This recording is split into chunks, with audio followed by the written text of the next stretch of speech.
All right, another great question by Beth. And she asks, how do I show more grace and less judgment towards others? Mm. Well, I don't know personally. I'm going to talk generally speaking, but I don't know about you personally. But I think what I'm going to say is the truth about grace and judgment. I don't throw out judgment completely, and I'm going to get back to that later. But yeah, we are to definitely be merciful and gracious and have a non condemning, condemnation type judgment against others, condemning others. But how do you get more gracious and kind and merciful?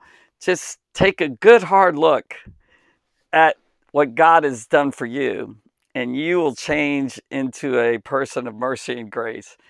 Like I don't care what people do to me or say about me or say to me or anything.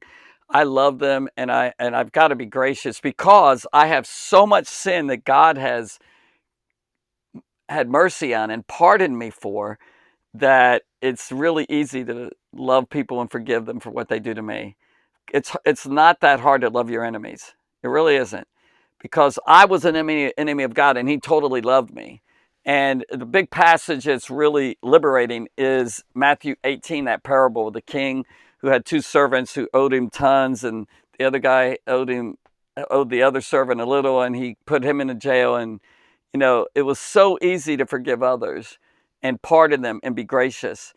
Because the more you know that God has forgiven me and he did not judge me and he did not condemn me and he pardoned me, oh my goodness, it's so easy to give it out. Seriously. It's overwhelming, the grace of God, and that causes you to not condemn people and be judgmental. Now, there is a fact, though, and this is a wrong understanding of judgment. There's so many people, especially in the world, their favorite verse, one of the favorite verses, maybe the top, is a quote, "Judge not that you be not judged. Judge not, you're not supposed to judge others." They're really misquoting that passage, because then he goes on and says, like 4 verses later, now once you take out the log out of your own eye and you're not hypocritical, and you really, your life is changing, you can help see clearly, help to take the speck out of other problems of sins of others. So yeah, and all through the scripture it talks about, yeah, we should help others, and and and we need to judge what's right and from wrong. You just don't come with a condemning attitude. And so you'll be more gracious, you'll be more kind, you'll be merciful, and you'll help those who really are under the judgment and wrath of God.